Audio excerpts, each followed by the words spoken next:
Have you ever wanted to start your own venture fund? Well, my next guest is going to walk you through the fundamentals of how VC funds see the world and what you can do to operate your own. All this and more coming right now. Here we go. Hey, welcome to another episode of Making Billions. I'm your host, Ryan Miller, and today I have my dear friend, Charley Ma. Charley is the co-founder and managing partner of a $75 million venture fund known as Pathlight Ventures. Prior to Pathlight, Charley was part of multiple early stage teams that built and scaled enterprise software startups like Plaid, Ramp, and Alloy, as well as a critical role at JP Morgan covering R&D, payments, strategy, and blockchain before it was cool. So what does this mean? Well, it means that Charley is an expert in venture capital, closing deals, and building reputation, relationships, and results. And he's here today to help us understand the fundamentals of launching our first venture fund and how that can change not only your life, but thousands of others in the process. So Charley, welcome to the show, man. Thanks for having me. Long time listener, first time caller. So I'm super excited to be chatting today. Yeah, man, it's so good to have you, and thank you for that. We've been very fortunate to be in the top 2% in the world, and it's all because of amazing guests like you. So, we've gotten to know each other a little bit offline, and I'm glad we're able to formalize this in our conversation. So you've been in venture capital for a long time. Let's jump right into it, man. So when people are launching their first fund or whatever that is, from all of your experience in startups and funding now those startups, what are some ways that you would recommend that people launching their first fund, how do they win? Yeah, it's a great question. One thing that we talk about around when we were starting our fund, and we also talk about with anyone that's starting anything, right? It's like, what are the actual jobs to be done that you really need to excel and be exceptional at, right? And for us, we distill it down into what we kind of call the four S's and one E. I'll figure out how to make an S at some point. But for us, we think the job of a venture is really, it's sourcing, selecting, signing, supporting, and then at the end of the day, exiting. And happy to go kind of more in detail in each one too, but that's kind of where we start off with. Okay. So sourcing is the first one. So we have this framework where we're able to really say, all right, we're going to launch a fund. There's many things that need to happen, but securing our pipeline of deals and capital is job number one. I think anyone who's spent more than 5 minutes in venture capital would agree. And so the first one is, how do we find these deals? So finding it. So it's great to know everything about startups and have a ton of experience, but sourcing those deals and getting those deals is a really critical part. So what would you recommend that emerging VCs or experienced ones like yourself, what would you recommend they do to source the best deals? Yeah. The fun part is that there's no right or wrong answer, right? If I can give you, here's exactly the way that I would think about sourcing and here's how to find great companies, we'd all be making a lot of money by now. And the fun with, particularly with early stage venture and where we invest in, right, is there's no right way or wrong way to go and source founders, right? The job at the end of the day that we're trying to do is we're trying to back companies and founders as early as possible, provide those entrepreneurs capital to build their business and hope that they're able to actually achieve, product market fit, go to market fit, and hyper growth on the companies, right? But it literally means that we're trying to find the needle in the haystack, right? Every single year, there's thousands of entrepreneurs that want to start businesses. A lot of those businesses are amazing businesses, right? But only a very, very small select few are able to kind of achieve, I think, venture scale, right? And venture growth, right? And I think it's important to also understand on the founder perspective, what is the journey that they're signing up for, right? Where, hey, more why is it that the local laundromat, why is that not a venturable, backable company, right? Versus, maybe some AI company, right, that the people are throwing capital in. And there's a lot of different answers for that. But the end result at the end of the day for that, what we're looking for is we're trying to build a portfolio of founders and eventually of companies where we're really expecting the vast majority of them to fail, right, or not achieve some crazy escape velocity in terms of product market fit or revenue, and only a select few of the investments that we make, are really going to be at super high growth scale. But the trick is, how do we identify those founders, those opportunities, those markets as early as possible before they become, very, very massive companies? Yeah, that is the trick is discovering that. What are some of the things that you would recommend that people do to really start priming the pump on sourcing the right deals? Yeah, most of my background, I've had the fortune of building and scaling a mix of kind of go-to-market teams, right? So think that's just old-fashioned sales, if you will, right? And we think about sourcing as it's really a top-of-funnel exercise, right? What is it that we're trying to do? We're trying to have as many high-quality meetings as possible with founders building in spaces that we think are really exciting and interesting, right? And then the alpha that we believe we provide is we're trying to identify, something non-consensus about that founder background, or something non-consensus about the market, right? Where we can provide venture capital dollars, and they can actually apply those dollars in a very intelligent manner and hire the right team, build the right product, and then start to achieve what we call product market fit, right? Meaning that they have customers that want to buy the product, and that's growing at an exponential rate month over month. And so we think about the job of sourcing at a very high level. I almost think about it as channels, right? Just as you would build different channel mixes for top of funnel, we're building different channel mixes for our top of funnel on those founder conversations, right? We have an inbound funnel, and that can be a mix of referrals, right? So one great source of sourcing, if you will, is building strong relationships with other investors, right?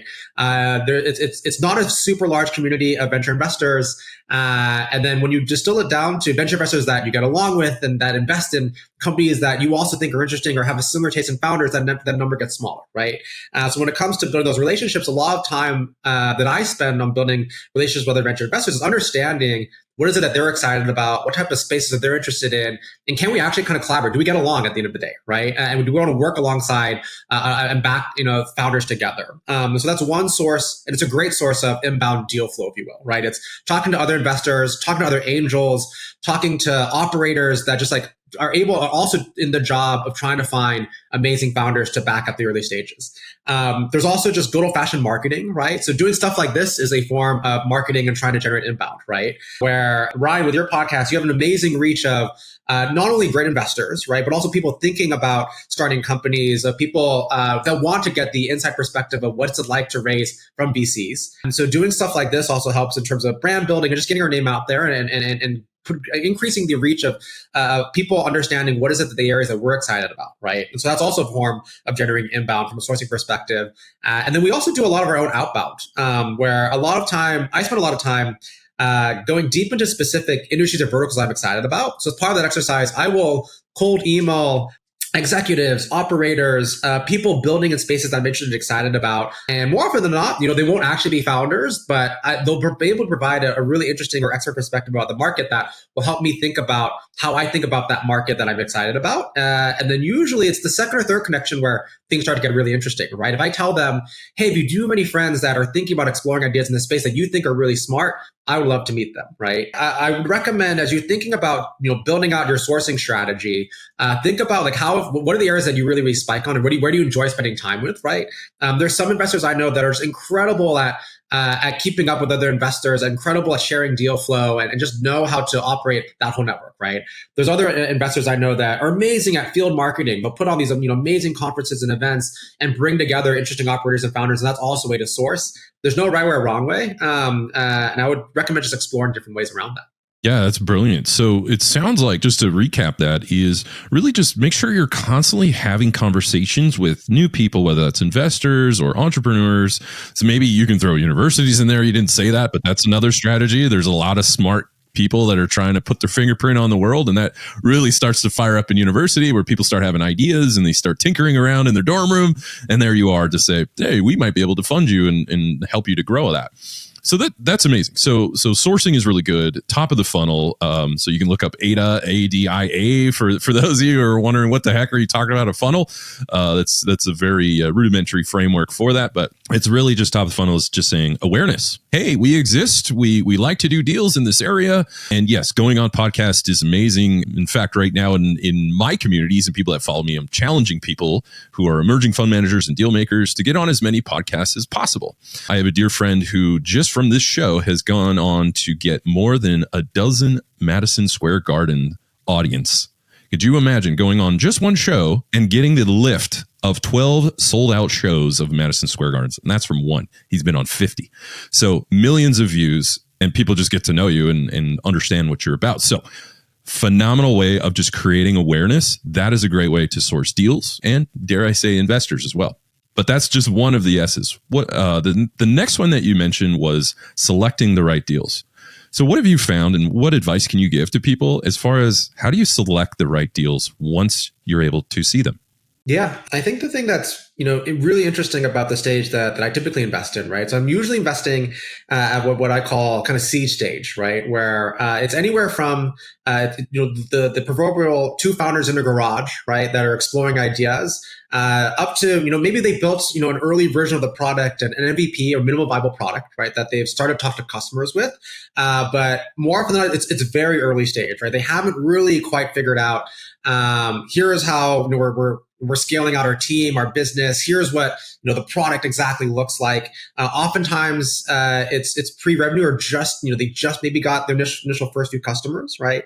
So a lot of the selecting within early stage is one, you're really kind of selecting two things, I think, right? One, you're selecting the founders. And you almost do a lot of psychology, just understanding why is it these founders are wanting to build the thing that they build, what drives them, what gets you excited about backing specific founders, and what do you try to look for in founders at the earliest stages.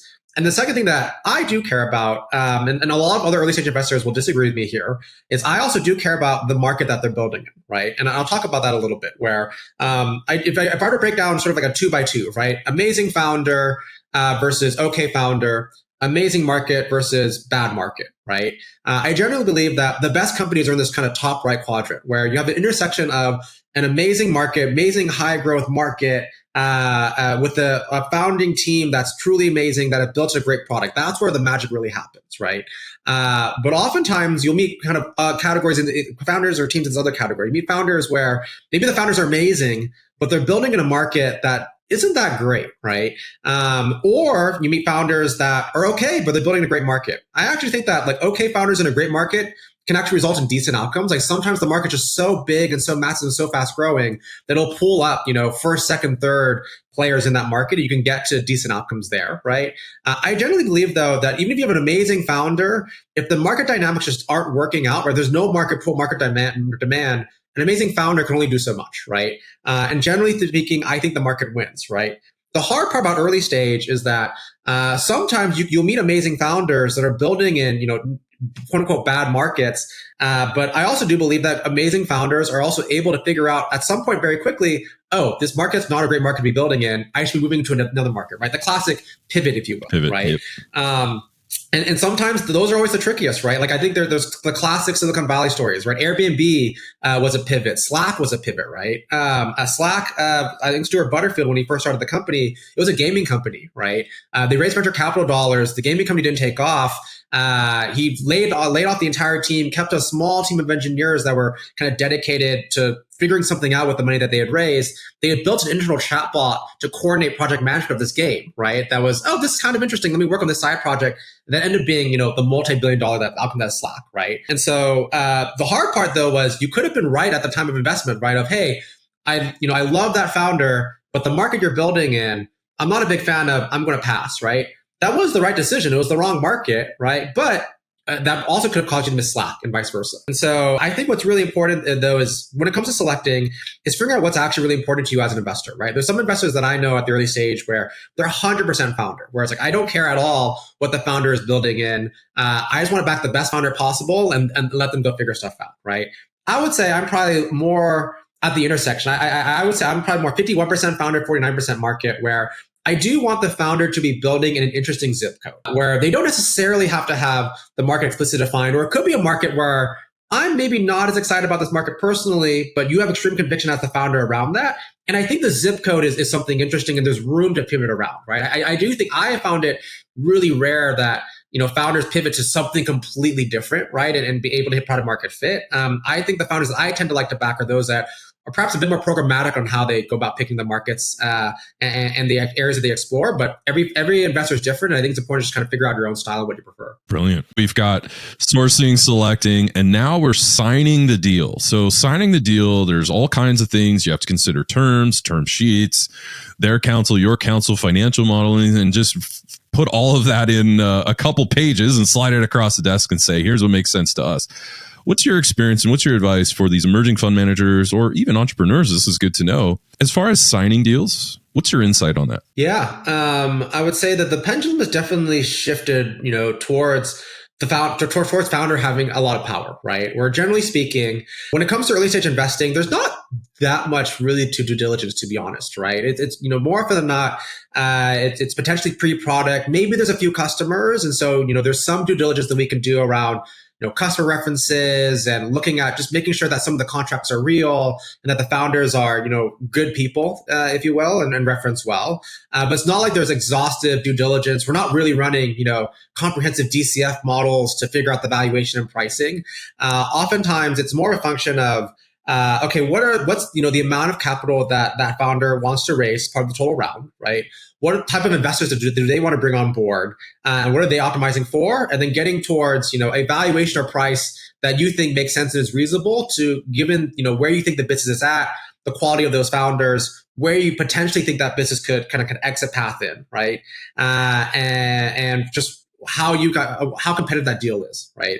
And more often than not, I would say most deals, at least that we find in venture, do end up being competitive, right? It is a very, very competitive game. There is a lot of venture capital money that exists in the market, and just the sheer numbers, there's just not that many actually high quality, founders, right? That will achieve venture scale businesses. And so as a result, if there's something interesting about that founder or that company, more often than not, we are going to be competing with other venture funds for allocation, right? We have certain ownership targets given our fund strategy and our fund size, right? That we give sort of bounds around, here's what type ownership targets that we need, right? For example, for our firm, we're typically leading or co-leading, where we're happy to split around, right, alongside another investor and be collaborative, but we can't be a small investor on the cap table, right? It just doesn't really make sense for in terms of the amount of ownership and what we think actually drives returns for our LPs. We need a certain amount of ownership for it to make sense from a time, value, money perspective for us to invest. Generally for us, it's somewhere between, we want to get, anywhere between 8 to 12% of the company when we're investing at that early stage, right? Some founders will be opinionated around, how much dilution do they want to give up? How much of the company do they want to give up for that funding round, right? Generally speaking, when it comes to kind of venture, the range is anywhere from like 12 to 20% of the company is usually given to investors, right, per investment round. But it could differ, right? I've definitely seen really hot founders, really hot companies that are able to push the terms to be a lot more aggressive, right? We're like, hey, I want to raise 5 million. I only want to give 8% of the company. Great, now you have an implied valuation that you're investing at, right? And it becomes a negotiation, a discussion with the founders of, well, what's the price that I'm willing to come in on, right? And that I think is a reasonable valuation. And a lot of the, I think, valuation exercise we're doing, it sounds precise, and honestly, I would say for early stage, it's extremely qualitative, right? Like, what's the difference between me investing at a company at $20 million, post money versus $10 million post money versus $5 million post money? The founders are often all pre-revenue, right? So there's nothing that I'm actually quote unquote valuing the company at. It's some extrapolation of my belief of that founder's ability to execute, and where I think the business will grow over the next 5, 6, 10 years or so. And so, long story short, when it comes to signing, the hardest thing is probably not actually setting terms and drafting the terms. The hardest part is actually getting that founder to sign the term sheet. You have to be extremely competitive. And I think one of the things that we obsess about is, what are we as a product, right? Why should founders pick us versus another investor, right? Great founders will get 4 or 5 term sheets from other investors. And at the end of the day, only 1 or 2 of us will be able to invest in that company. And so then it turns to the founder side on, why should they pick us, right? There's the just like quantitative metrics, right? Of maybe we can compete on price, but hey, we're willing to invest more capital at a higher valuation, right? So you're giving less of the company. That is one variable that you can play with, right? But then at the end of the day, it also comes down to, why does that founder want to work with you and partner with you, and how do you kind of compete against other investors in the market? So other than price, what other levers exist when you're in this phase of just signing a deal? What other levers have you seen that both you and the entrepreneur have your hands on the same lever and moving it in different directions? Yeah. I think when it comes to qualitative stuff, I mean, there are some small things you can kind of negotiate around, right? Or they could be large, right? Board seat often comes up a lot, right? I think typically at seed, at least we're not usually taking a board seat. We're usually taking a board observer seat, right? Because we don't necessarily believe that the founder has to give up that management right at the seed, just because it's still very, very early. But for some venture firms, that is important to have a board seat, right? And that is something that some founders are sensitive around. There's other things to negotiate around options pools and other terms, but generally speaking, speaking, I would say at seed, most of it is just, I would say most of the time that we spend on is around just the round size, the valuation. And then at the end of the day, the founder has to pick who they want to work with. We're, I would say, pretty market friendly in that, or founder friendly, really, that we're not really putting a lot of structure. I have seen other venture firms that will put a lot of quote unquote structure on deals, right? Things like liquidation preferences, super pro rata rights, pro rata being, they have the option to invest even more capital in later rounds, right? And it's explicit right to do so. We are typically taking what we believe are market terms that are given by other venture firms to the vast majority of other founders in the market in order to make it as easy as possible to work with us and sign with us. Brilliant. So that's signing deals. So folks understanding the terms and the levers that move back and forth between investor and invested. That's one. But what about, you mentioned supporting the deal. So let's say you get the signature. Everyone agrees. We've got favorable terms that make sense on both sides of the aisle. Here's the capital. Ready, set, go. And so now they're off. They're investing it. They're building assets or whatever it is that they're doing with your capital, supporting them. So now you're in the support stage, so running their business. Maybe you have that board advisor seat or whatever that relationship is now. What have you found as far as being effective in supporting those deals that you just signed? Yeah. Once again, it's probably the recurring theme. It really depends. There's no right way or wrong way to do this, right? A lot of it goes down to, I think, what was it that you promised to the founder, right? When you were trying to convince them to work with you and sign with the deal, right? I think that there's kind of two spectrums on the investor side, right? There's one side where I promise that I'm going to be extremely involved, right? Where if you want me to be involved as an investor, I can go super deep into tactical things around sales, around hiring, around fundraising, right? And there's certain spikes around there. I think that bucket tends to fall under people like myself, right? Where I am an ex-operator and I've had the benefit of being at the front of several kind of high growth companies. And so one of the value props that I pitched to our founders is I'm more than happy to spend as much time as they want on kind of talking through go-to-market tactics, talking about fundraising strategy, going in depth into kind of their sales playbooks and offering my feedback and input around there, right? And I view that as an edge that I have around other potential investors that may not necessarily have the same operating experience and can't necessarily give the same tactical advice, right? There's other investors where, hey, like what I actually do, I'm just providing you capital and I'm completely hands off. You will never hear from me again, right? I'm going to let you run the business whatever the way you want. And all I really want is to get updates and I'm a pure capital cannon, right? And that also is something that founders could be interested and excited about, right? And so when it comes to supporting, at least what we believe is that when it comes to venture, it's a very, very long game. And the thing that matters the most to us is founder NPS, right? What's the net promoter score of the founders that we work with? Because at the end of the day, by far, when it comes back to sourcing, our best referral channel when it comes to sourcing is other founders. It's other founders that have been able to work with us and say, these investors actually were really, really helpful, right? Where they were actually, when things were really, really hard for me, when I had doubts about the business, I was able to call them at 2 a.m. They picked up immediately. They were able to kind of talk me through a hard decision I had to make. And I would 100% take their capital again, right? Versus everyone else that I've had to work with. And hey, if I have a friend starting a company, 100% I'm going to send them to you, right? That's one of the key referral loops that we really, really believe in when it comes to supporting.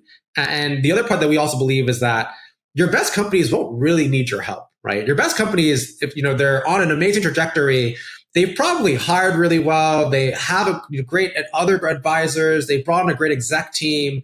They're doing really well. They don't really need your help, right? If a company's doing well, I'm not going to come in and say, you should do more of that. Of course, I'd like to do more of that, right? But keep doing what you're doing.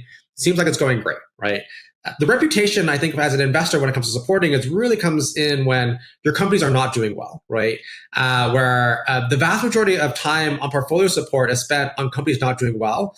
And the weird part about this is that those companies, from pure just like ROI of my time perspective, probably actually I shouldn't be spending time with those companies, right? If I were to be completely ruthless and honest, right? If anything, I should be trying to help my best companies continue to exceed, right? Because from a portfolio perspective for our LPs, at the end of the day, if we invest in a basket of say 20 to 30 companies, it's really going to be one or two of them that are going to be driving the vast majority of returns and are performing the best, right? There's going to be a whole mix of them that'll probably become more, not the home runs that we're looking for, but more base hits, right? Maybe they'll exit for 100 million, 200 million or so. And those will be good returns, but not venture scale returns. And then there's going to be a bunch of companies that will just fail, right? Whether, it could be founder breakups, it could be the market just completely disappeared, it could be they lost to a competitor. There's a lot of reasons why companies fail, right? And it's hard to predict those very, very early on. And those are actually where we're going to be spending the vast majority of our time with, right? What do we do when those founders were thinking about shutting down their companies, when they were navigating, trying to get acquired? And I think the best reputations are made in the most difficult of times. And that's actually where we spend a lot of our time with our founders on. Yeah, brilliant. And as I alluded to in the beginning of the show, reputation, relationships, and results. So those are the three on the ethos of this show, and even in all the businesses that we operate in. And you're right. If you're, let's call that a relationship. So you're in a business relationship, but nobody wants to be in a business relationship when times get hard, or any relationship, and they're not there. So if there was ever a time to build that relationship, therefore build your reputation, is to say, hey, when times get hard, we're here for you, man. Like, we want you to succeed. We obviously put money into that, believing you'll succeed. If you ever need anything, that's what we're here to do. That's why you decided to come to us and sign with us. Is not just cash. Obviously, that's number one. But it's also, and that's kind of the VC way, is to say, but we're also here to help you succeed. Like, it's not just an investor. You're getting a firm that's in it to win it all the way. So you mentioned, so those are the 4 S's, and then there's 1 E. Maybe walk us through what exiting means to you and everyone at Pathlight. Yeah. So at the end of the day, right, we have, as a firm, we have LPs that at some point are expecting a return, right? The fun part about venture is that when you invest in a venture firm, you don't expect those returns or distributions to come until many, many years after you provide that firm capital. Generally speaking, historically, the typical venture math was played on a 7 to 10 year horizon, right? Where when you raise a venture firm, usually it's a 3 to 4 year deployment period, right? So, we raised $75 million for our fund 2. Over the next 3 to 4 years, we'll deploy that $75 million into a basket of companies, right? And we'll continue to deploy additional capital. We have reserves, so we'll continue to deploy additional capital into our best performing companies, hopefully, as they continue to grow and take on more capital to fund their businesses. But at the end of the day, we're kind of playing a bit of the waiting game, right? Where, hopefully within 10 years from now, we're going to have a couple companies that have been able to hit really significant revenue milestones, and there's really 2 ways to exit a business and get liquidity, right? 1, IPO, go to the public markets and go do an IPO, or 2, get acquired, right? Historically, what we've seen is that this has been increasingly trickier. Liquidity has been very, very low among venture capital firms. More companies are staying increasingly private, right? And also the IPO markets, just given all the stuff that's been happening in our economy, have been very tricky to navigate, right?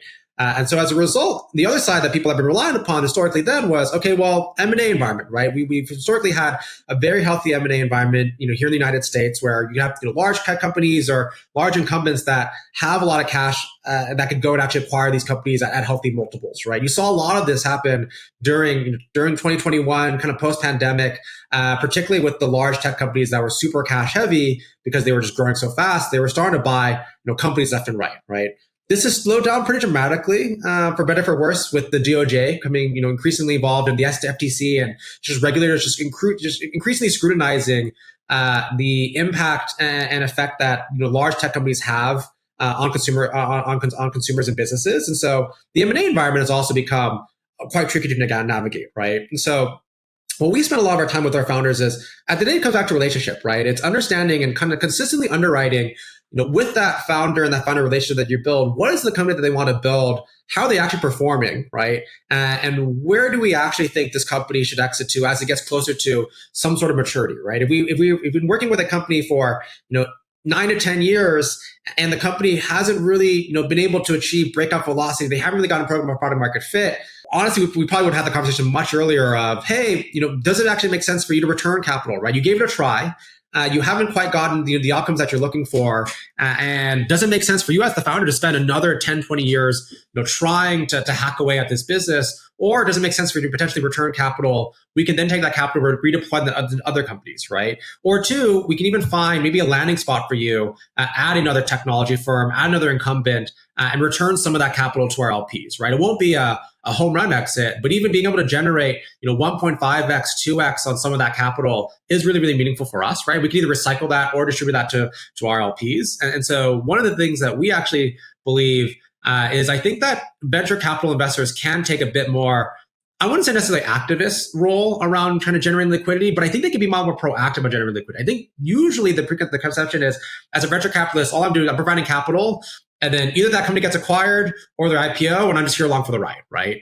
And we actually believe in this market, a lot of the liquidity will be provided by other firms, right?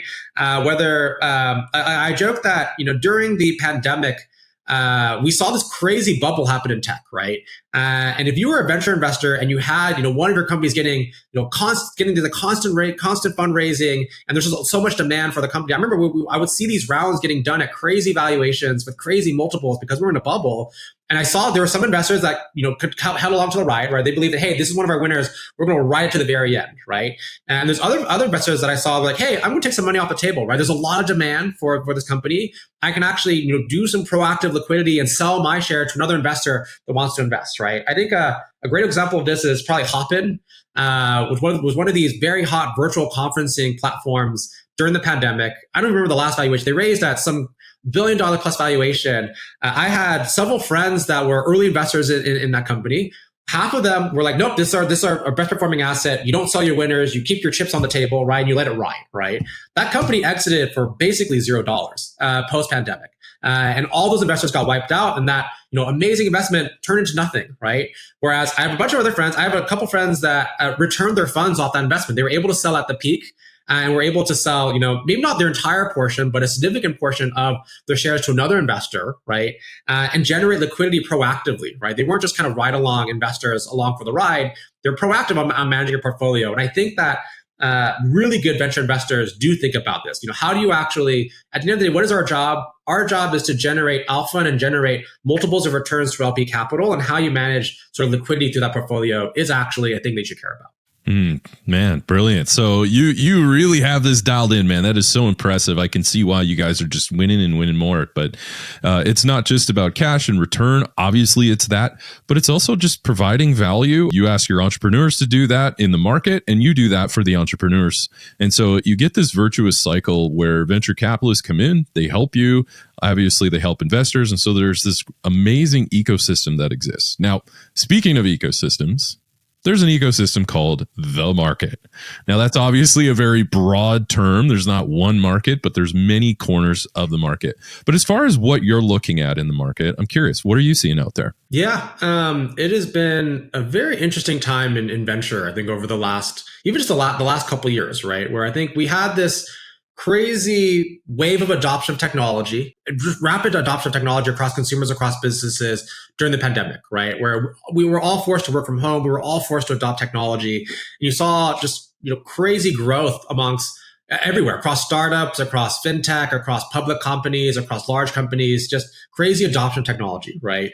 And I remember the thinking at the time was, oh, wow, this is a really big moment, right? And this trend will continue. This sort of increasing digitalization will continue to increase, and we're going to see even more bigger companies, come out from the private markets into the public markets, right? Where I remember, even 10 years ago, the idea of the first $1 trillion company was a crazy idea. I think now we have 3, right? And so there was thinking that, okay, great, venture capital, a lot of the math was built on, okay, the goal is to basically try and find and back companies that can get to an exit at $1 billion. If you got a company that exit at $1 billion, that was by far an amazing outcome, right? And they were called unicorns, right? And so that was, a lot of the job of venture was trying to find and back the next unicorn. What ended up happening, though, right, was I think there was a lot of belief in the venture market and the public market that we're going to actually start to see a lot more $10 billion companies, right, decacorns, if you will. Because of the adoption of technology across businesses and consumers, we're going to see more and more $10 billion plus companies, right? And as a result, the other side, and you continue to see, just large public tech companies get bigger and bigger, right? We have, I think like Apple, I think NVIDIA is $1 trillion now. And there's a few other that are $1 trillion, and they're continuing to grow in size, right? So great. And then you also saw in the public markets investors were willing to pay extremely aggressive multiples on revenue to these public companies, right? And I think that there's a lot of venture investors that believe that, well, I don't really want to pay attention to the macro, right? I'm trying to invest 10 years into the future, right? The company that I invested that's 2 people in a garage today, my hope that 10 years from now, they'll IPO and be one of those, the next Apple, the next Google. And so I'm kind of agnostic about the macro. I think that's generally true, but I also believe that the public markets and private markets are actually pretty closely intertwined and a lot more than we think, right? And I think one of the things that I think about is actually around valuations, right? A lot of venture investors have been talking and complaining about, and I think it's true, about how early stage valuations have increased dramatically, where even just 10 years ago, the average seed valuation was in probably the single digit millions, right? It's definitely creeped up dramatically. And in fact, now we've started to see, $100 million seed valuations when you add in some of the AI factors, right?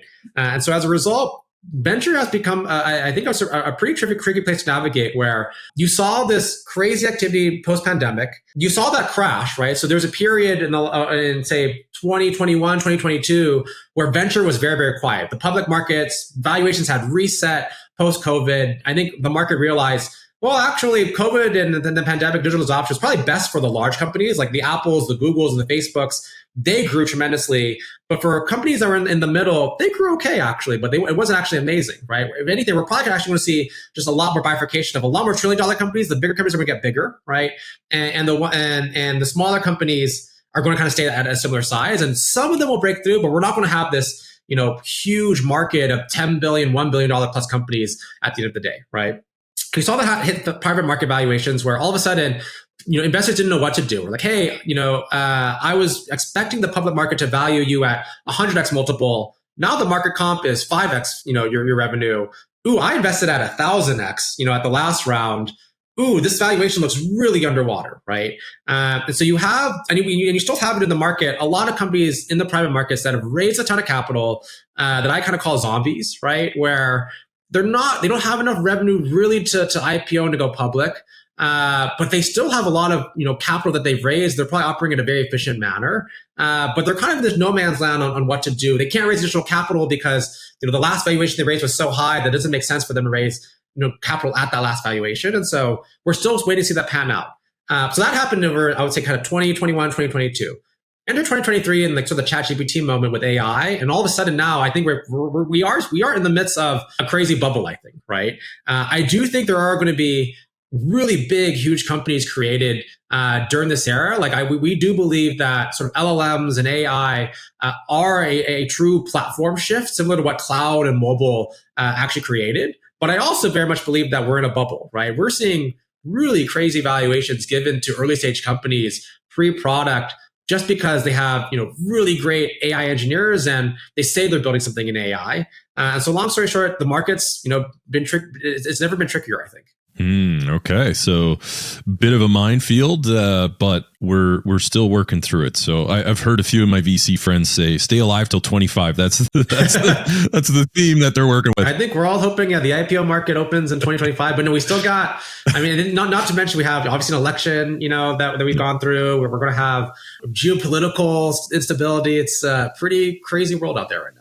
That's right. Yeah, I love it. And so speaking of that, looking forward, where do you think, just from your opinion, where do you think the opportunities are looking forward? Yeah, at least from our side, the way that we've been playing sort of AI and LLMs is we are not, investing necessarily at the infrastructure foundational model layer. We believe that is a very expensive game to play and requires a lot of capital, and that a lot of the advantage there goes to companies that can accumulate a lot of capital and that could raise a lot of capital, right? And for our fund and our fund, that just honestly doesn't make that much sense, right? We can't really write a $20 million check into a core infrastructure company, just given the size of our fund. That would be, a significant majority of our fund, and we'd have all our money running that one company, right?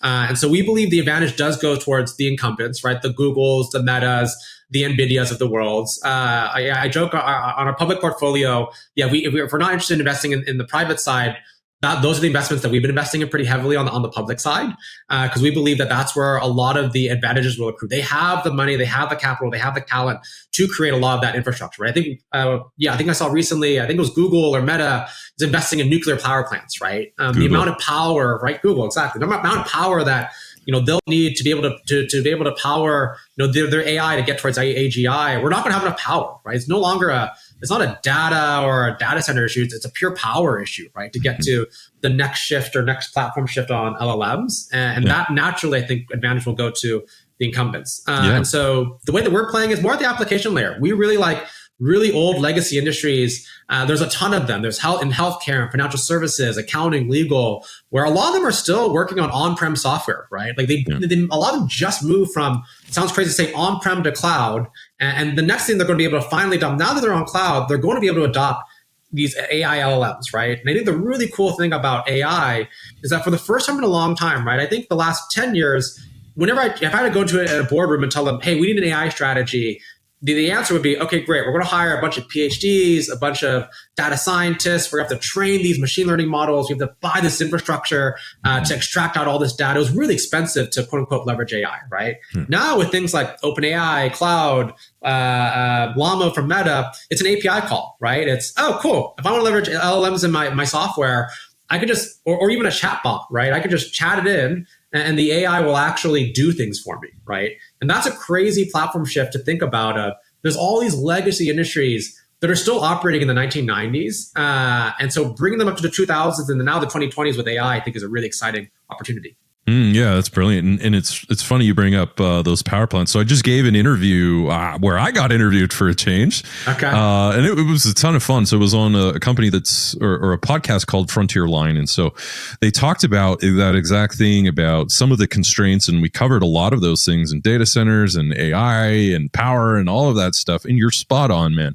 Building a data center, it's not that wild, right? I mean, it's not like you're making a peanut butter sandwich. Like there's some complexity to it, but one of the biggest constraints you called it, and you were starting to see, is to say it's not that data centers aren't getting built because nobody needs them. We actually need them quite badly.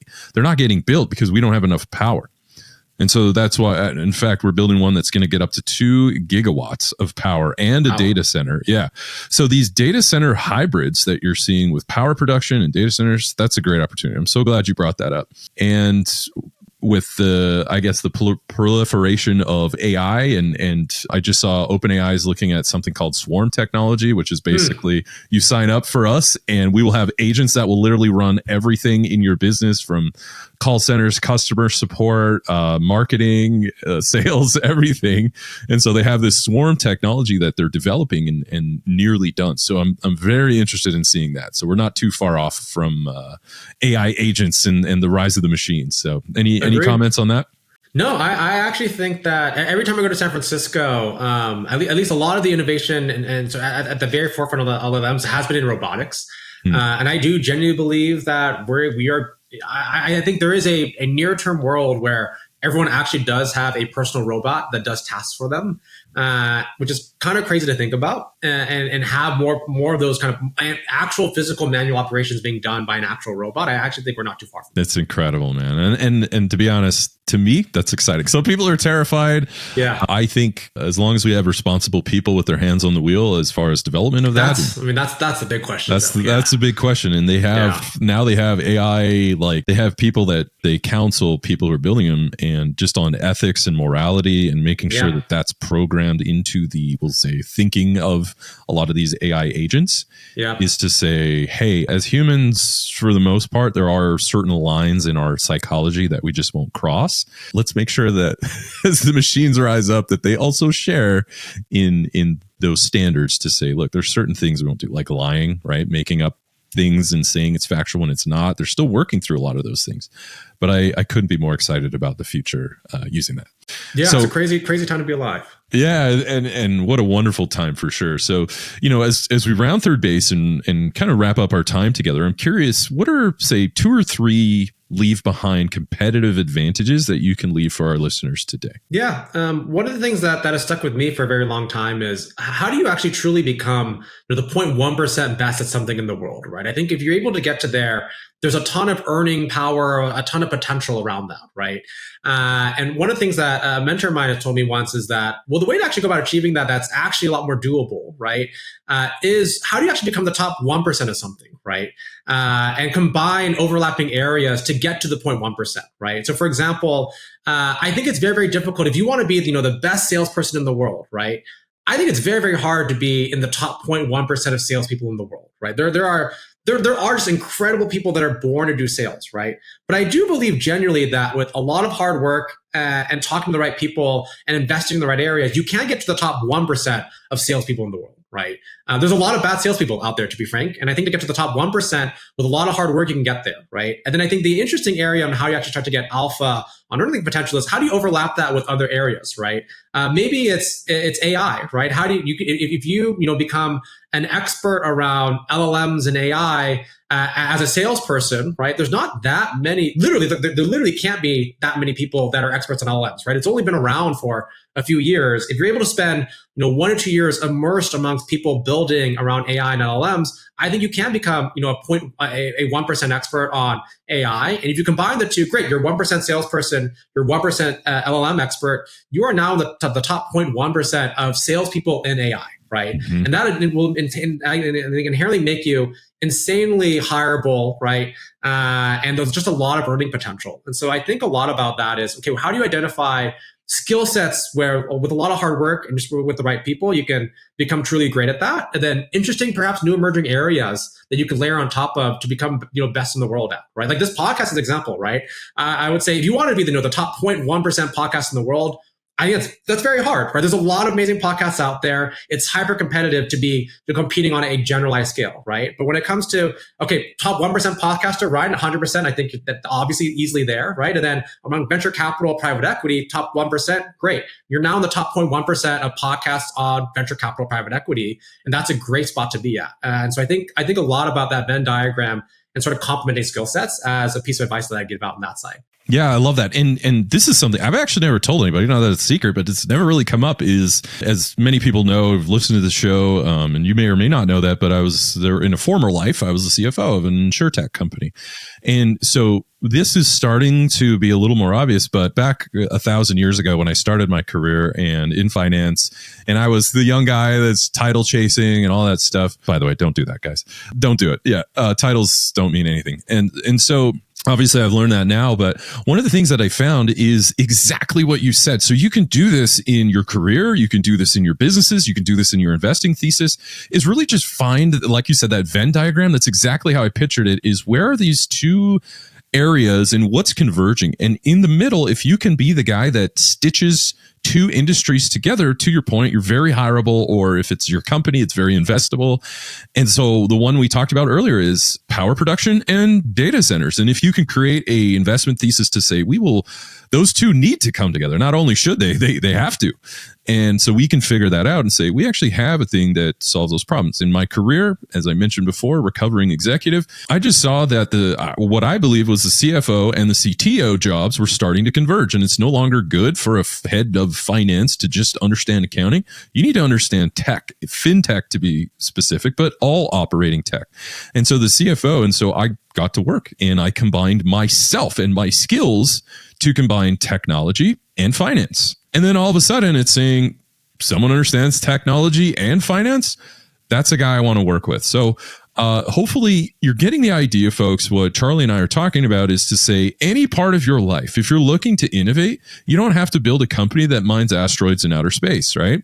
In fact, nobody understands that anyway. So it's a little too wild. But if you can find two areas like tech and finance and be the person that can stitch those two together, be it through your own skill set, so selling your time and your knowledge, be it building a business in these converging areas, now you're onto something, and innovation can just come from combining two areas. I absolutely love it. What else would you say as another competitive advantage that you can share with our listeners today? Yeah.